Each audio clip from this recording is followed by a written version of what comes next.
The word why. What a curious word. The kind of word that can make us cringe, feel defensive, or even distant.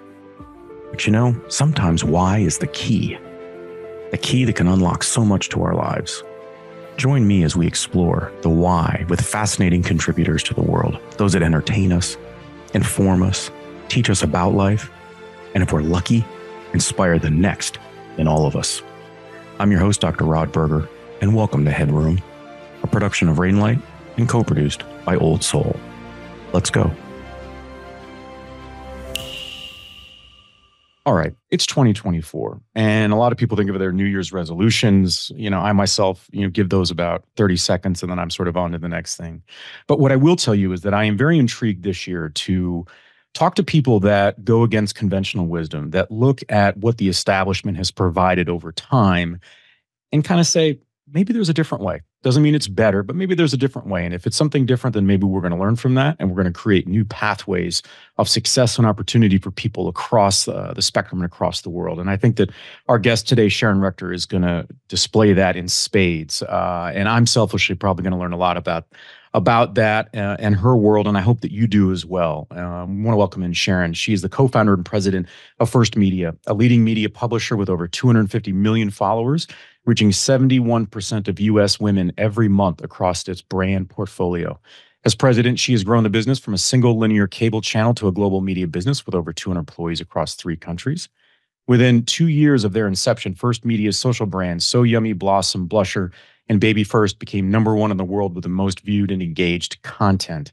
In addition, First Media has also partnered with top brands to create the best performing sponsored video content on Facebook, reaching the top spot 6 years in a row. Brand partners include everyone from Walmart to Kraft, Heinz, Mattel, Sony, and Facebook. Just a few of the brands partnering with First Media to build and activate audiences worldwide. Their first venture, TV, with the Babyfirst and SoYummy TV networks, currently reach over 100 million U.S. TV homes combined. You've probably seen her on Good Morning America. She's a powerhouse entrepreneur. She's also the mother of 4, which that alone, she should win an award. My wife and I could only handle 2, so how she's doubled that up, I don't know, but kudos to Sharon for that. She's been honored by Cable. Many of you in professional women's space know about Cable. She's been recognized by Ernst & Young as the Entrepreneur of the Year Award in 2019. She wrote a best-selling children's book, The Girl from There, at the age of 11. She's a public speaker who's committed to helping women lead inspired wives. Sharon, I had to go through that because I want people to sort of get the breadth and depth, at least at a cursory level, of what you have done. And if our off-air conversation is an indicator of this discussion here in the podcast, then I'm very excited about where we can go. And I should share with the listeners that, Sharon had done her research, and it was like, look, I think we're going to go in basically down a lot of rabbit holes. And I love that you did that, because I think that's the essence, right? And when you think about young people or those that are thinking about career changes or what their dreams are, it's really, they get inspired by the story, right? It's not sort of maybe the numbers, it's the story. Where does your story start? Where's chapter 1, Sharon? I agree. It is the story. Wow. Where does chapter 1?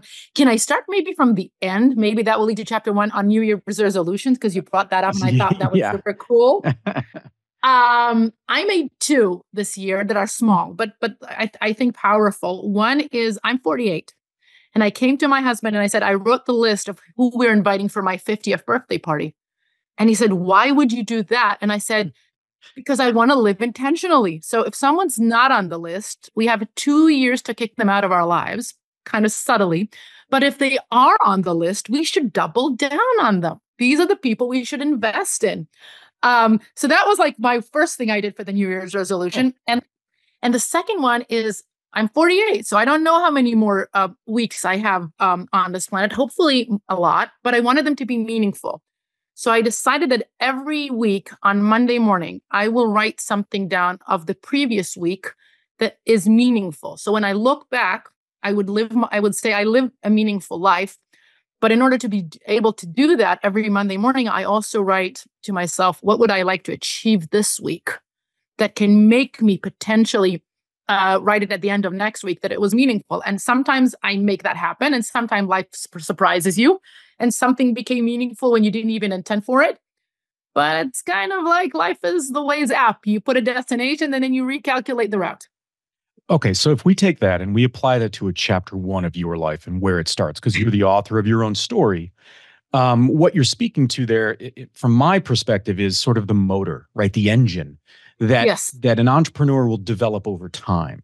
Now, what I find fascinating about entrepreneurs across the spectrum, it doesn't matter sort of where on planet Earth, is that as you build that up, that you learn a lot about yourself, and sometimes it's that we can't turn it off, and that we feel like some of the best things that we've ever come up with came when we were really burning that motor at a really high level. I And agree. so we have to recalibrate. And so I'm wondering, what is your relationship to pressure? And where would that start at the beginning of your story? So I love pressure. I find that best ideas come under pressure. And I will say, and maybe that does correlate to the beginning of my story. So I'm extremely dyslexic. I cannot spell a word to save my life. But when I was young, that wasn't diagnosed. So what I thought was, here I am. There's something everybody else can do. I can't do it. And I need to find ways around it. I need to find ways to win the game of school, of life, of friends, without people knowing that I'm stupid.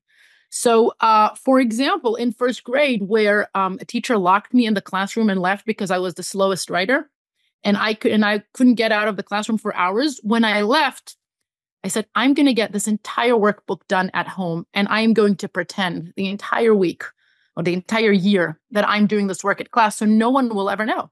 So I finished the entire work of first grade at home, and then pretended for the rest of the year, and that has been there through the rest of my life. And then at maybe 17, I read the book of Richard Branson, who is also dyslexic and built Virgin.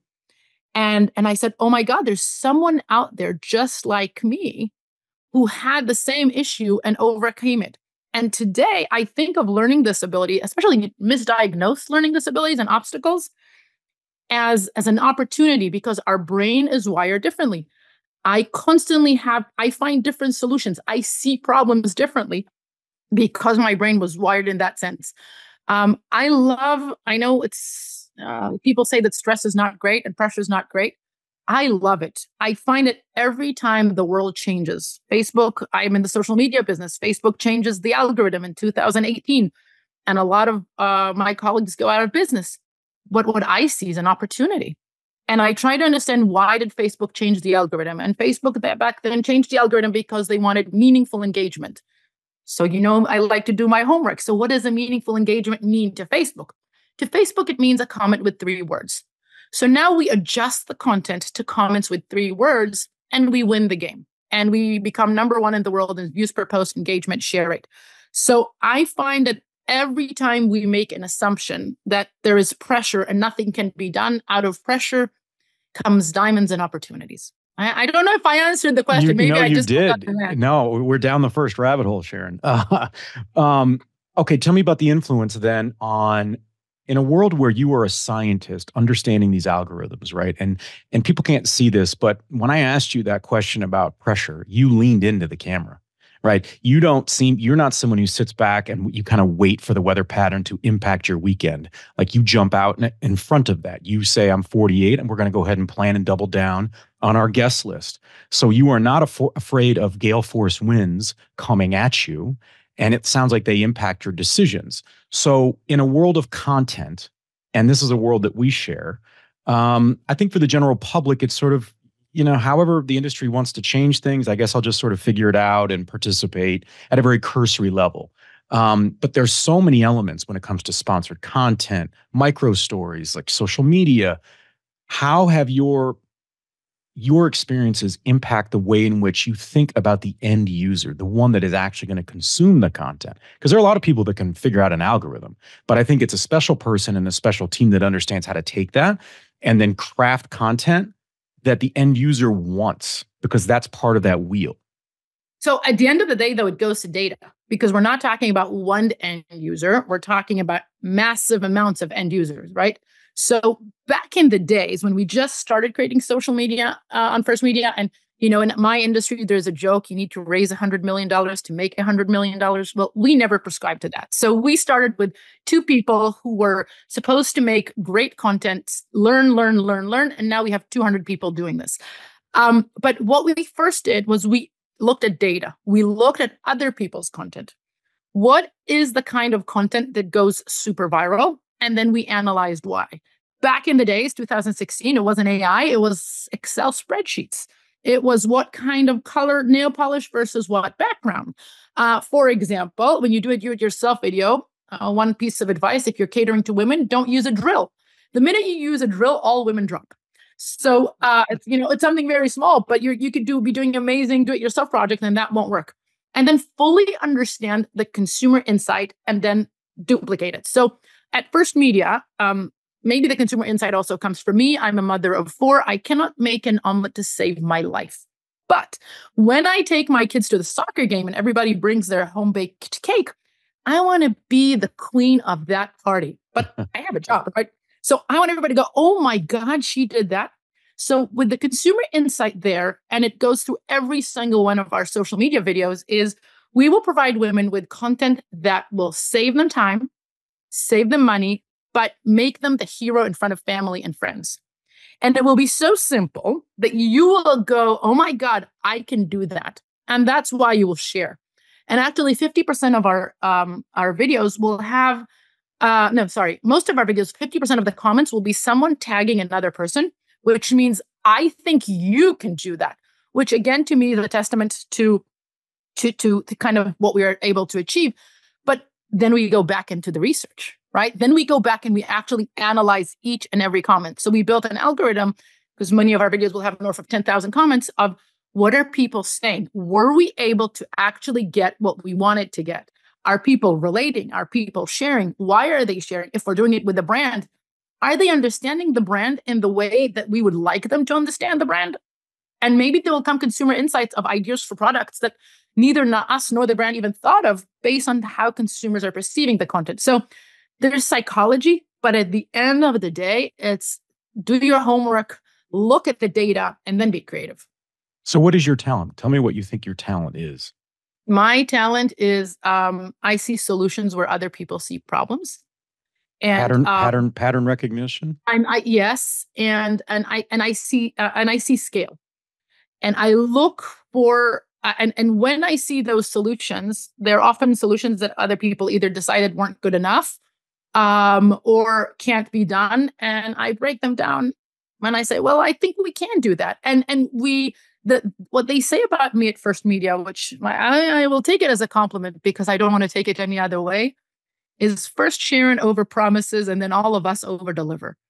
And I think it's kind of true, because I think we can do this and we could do this differently. And that comes from dyslexia. It really does. You've always been forced to think of alternative paths. Because yes. And it's also because unlike others in our industry who've raised billions of dollars, we have not. So call us creative or call us poor. We've always stuck to things that actually work, keeping the bottom line, keeping the bottom line in our mind. So I have a sign on my door from the early years, but it's still there. Stay cash flow positive so you control your own destiny. So we've had to come up with creative, fast-moving solutions. We've failed a ton, but we did them fast and moved forward in doing that. Tell me about the name First Media. Where did that come from? So do you know how not most, but a lot of companies spend $600,000 on taking an agency and coming up with ideas, coming up with branding. Oh yeah. Right? So First Media was decided in a 15-minute meeting when and we just figured, you know what, we're just going to give it a name and we're going to go with it and we're going to make that name mean something. So our company, actually, like, the legal title is still Babyfirst TV, because that was our first product, Babyfirst. And then maybe that goes into creativity. In my business, in the cable business, it was well known that when you reach 50 million homes on cable, Bob Iger will call and he will say, I want to buy you, and I will buy that vacation home I'm dreaming of in Hawaii. Except he did not call. He went on TV and said owning a cable network sucks. And Disney stock dropped 40%, Viacom stock dropped 40%, and we owned a cable network.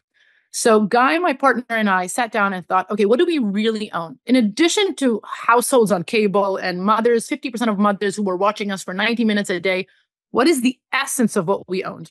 And what we realized we owned was trust. The mothers who were watching Babyfirst trusted us, not like a doctor, like a friend who had kids 2 years before them and was simply relaxed. So we said, why don't we start creating content on social media? And that was a team of 2 for these mothers. And we grew from 47,000 followers that Babyfirst had to 250 million. And suddenly we had a do-it-yourself brand and a food brand and a blusher, which is our beauty brand. And the name Babyfirst was a misrepresentation of who we were. So we said, okay, well, we were Babyfirst. We like the name First. It's part of who we are. Let's just call ourselves First Media and move on. And that's how it was decided. So I think often we think a lot. We hire the best of people to come up with great ideas. And in other cases, we just make a decision fast and we make it mean something. HeadRoom is produced by Old Soul, a one-stop marketing agency that understands the power of brand and nuance. Reach out to my guy Matt at Old Soul and supercharge your brand and content strategy. That's Old Soul. Shoot Matt a note at aoldsoul.com. That's aoldsoul.com. And now, back to our guest. I know there's no, I'm definitely stretching here, but I just love the symbolism that when we talked about the first chapter of your story, you go to first grade. And now you're a part of what I'll deem as an empire in this regard. And it's First Media. It's Babyfirst. It's the concept of first that you've defined what it is to be first. You didn't let the market, you defined. You went out and said, fine, Bob Iger, you want to say that? We're going to pivot, right? Like there's something about that. Tell me where that comes from, that relationship to gumption that you have. Because to me, that's, if I would see you as a little girl in a playground at the school, I'd probably go like, that's Sharon, what I mean? Like that kind of energy, that confidence. Did you have that? Were there signs of it? When did it start to reveal itself? So you'd find this funny and maybe unexpected. But when I was 10, my grandparents died in a car crash, both of them together. And they had a son who died in the Holocaust when he was 3.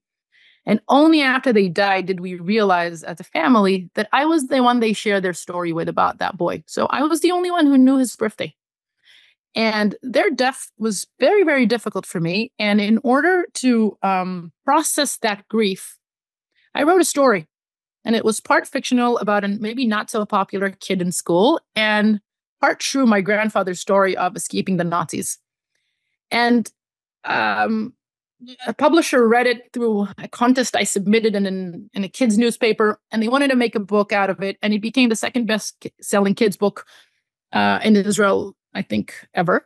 And but this was a very popular kid, but a very nerdy kid who suddenly became very well known all over the news for being a nerd. And I'm reminding you, I'm dyslexic. I don't think I'm smart at all. So I had this thing for years where I fooled everybody. They all think I'm smart because I wrote this book and it's doing so well, but I know I'm not. So for years, many years, my way to fight this was not to try anything. I would just say, I'm not trying anything because that way I can maintain the fact that they all think I'm smart. And then maybe I owe everything to Columbia Business School. I applied to Columbia Business School and didn't get in. And I sat in my room for 3 days and cried. I don't remember eating. I don't remember drinking. I remember I thought the world has come to an end. And I was shocked, truly astonished that when I left my room, the sun was shining. And that everybody in my world loved me just the same. And the only thing that changed in my life is I was not going to Columbia Business School. I will say at least as a student, because I have had the opportunity to speak there, which is yay, coming back. But after that, I realized I have nothing to fear. And that was a pivotal moment for me. I have never been afraid of failure ever again. Ever. And I always look at what is my worst case scenario? My worst case scenario is that people will say I'm an idiot. People will say, yeah, she's not as smart as we thought. And I will lose all my money and I will move back with my parents. I love my parents. They're awesome people. So that's not so bad. And I actually think that thinking that people care if I'm intelligent or smart is vanity, because most people don't care at all. And they will talk about me for 2 minutes and they will move on. And for me not to try things because of that, that's the definition of stupidity. So since then, I have not been afraid to try anything. And that's when I'm successful. But had you met that 15-year-old, he would have been very different. Tell me about your relationship to being authentic. You're in a world when it comes to media and focusing and working with, let's say, the female population at large, right? And the content that is developed and distributed. If there's ever sort of an area that, as a father of a 9-year-old girl, that I worry about, it's the type of media that she's going to consume that's either going to make her think about weight or what's beautiful or not, or what's the definition of smart for a woman, a relationship with a man, in business. How do you ride that fine line? How do we talk to kids through the content, especially girls, in a way that is not patronizing, right? It's authentic and it's reality, but it's also inspiring to the next generation? I think that's a very, very difficult question, especially because on social media, your daughter is not listening to you or to people our age. She is listening to people like her. So I think that's a very, very difficult problem that I don't know that I have a solution for. I can tell you my 17-year-old daughter and I are trying to work on some content of that sort that will come from her and not from me. But I think until a magical solution come up, it's our job as parents. And one thing I see often is that in today's world, parents are trying to be too cool. And we sometimes forget our role as parents. And it is our job as parents to sit down with our kids. The question I love to ask my kids when they enjoy TikTok too much is, who do you think is benefiting from the video you're watching now? It's obviously not you. It's a great question. So who do you think, and we go through that maybe rabbit hole of who is benefiting, who's making money off what you are doing right now, who is growing their following, who has an interest. And that goes to challenging the status quo and asking why, right? But if you ask who is benefiting, and it's not you right now when you're dumbing yourself down, I think at least we open their eyes to why they're watching certain content and helping them have a choice in what they watch. Are you comfortable being a leader and being named a leader, being acknowledged for success? Well, it's a big compliment. I don't know if it's true, but I think that the only purpose for me right now is making a difference at scale. Our company is successful. The things I needed to prove to myself when I was young, that I'm not stupid and that I can be successful and I can win on those frontiers, I feel I have achieved much of that. Maybe not all, but much. And right now it's, can we make a difference at scale in the world around us? And leave some kind of mark on the world where we live in. So if that's a leader, I'll take it. I don't know if I am or not. I hope I will be one day. Feel a sense of responsibility, especially because you're focused, maybe not primarily, but wholeheartedly in females and in the content and the ways in the audiences that you work with. Tremendous sense of responsibility. What does that look like when you quote bigger and better than me? With great power comes great responsibility. Yeah. But what does it look? Yeah, what does it look like when you? I always think responsibility is interesting when we try to turn off as a leader or someone that people will look to. It's, when you're getting ready to go on vacation, you're trying to sort of turn off that proverbial button that says, I can now just focus on me, or cry for 3 days because I didn't get into Columbia, or, I don't have to think about other people or what the impact is if we do or do not deliver. It's those moments that you don't document that's when that responsibility can really sort of rear its head and make us think or reflect. Yeah, I agree with you. I find that it's in the shower that those moments come because, but because then you're disconnected from everything. I think my job right now is to leverage our platform. And again, it's a for-profit platform. We build business. We start a business now and launch a line of appliances at Target. That's something we definitely do for profit. But it's what is the content that we deliver. And I want to say that at First Media, and it's acknowledging reality and then thinking of it. So at First Media with Babyfirst, is it ideal that children under the age of 3 watch screens? No, but 90% of American kids do. So can we provide them the cleanest, safest content out there? When we create content for women, do we want people to be on their phones all day? Definitely not. But when they're scrolling, can we create content that actually inspires, that actually provides something of value? And then when we look at our additional businesses and additional investments, what are we doing that makes a difference? I think, yes, I do philanthropy in the sake of philanthropy, but I think that's easy. The big part is, how do you make the stuff that you do every day, the big things, the things you do at scale, actually have a positive impact? And that's what I try to do. I have to tell you, sometimes I wish interviews just continued and continued on, because I have so many questions and there's only so much time in the day. Sharon Rechter, co-founder and president of First Media, focused on this multi-platform channel for women and empowering women. Man, I'm a big fan. And what I love about her, and I know we just met, but she's transparent. There's this honesty about her. And I think that we've developed that over time, even on Zoom and even through audio, where we can detect authentic, right? What is authentic and what it means to us. And I just love that about her. There doesn't seem to be any fear. But you know what? There's a healthy amount, I would say, maybe of reticence in a way that you kind of have to have just to survive out there. She's an explorer. And I hope that you enjoyed this episode. And I think it was a great reminder that, if we really had our druthers, we'd all live like explorers, wouldn't we? We wouldn't be fearful of what's around the corner.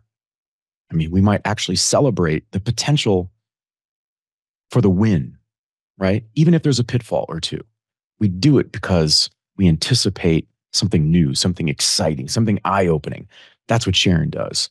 And she does it, and she empowers women and girls. And I'm just a huge fan. And maybe that's the girl dad in me. And it made me think, as a side story here, I'm on little sleep because I coach my 9-year-old daughter and her basketball team. These girls, it's incredible. It's like I've got 6 versions of Sharon Rechter on my team. And, they started out not knowing the sport, and they won their first tournament game. And I got to tell you, I don't know if that I don't know what part of it excites me more, but I can tell you I'm beaming through my eyelids. And I just think celebrating the courage to put yourself out there, whether it's on the court or in business, is really, really important, as we think not just about the legacy that we want to leave behind, but the experiences we want to have. So I hope you enjoyed this episode. Check out more about Sharon Rechter and First Media. She's a trailblazer, and I have no doubt that this interview will be outdated by the time it is published, because she'll probably be on to the next greatest thing, because that's what she does, and that's who she is as an explorer and a changer of people's lives. Look, if you are interested in some newsy items, check out fairobserver.com. I have, thankfully, I want to say and humbly, accepted a post as editor-at-large at Fair Observer. It's read in 90 countries across the world, with writers that are former intelligence officers, current and former prime ministers, professors, and authors. And yours truly gets a chance to tell the stories of those that are helping to craft policies that allow us to engage with the world around us. Once again, I'm your host, Dr. Rod Berger. Thanks for taking the plunge into HeadRoom, where we uncover the why behind the what and who impacting our lives.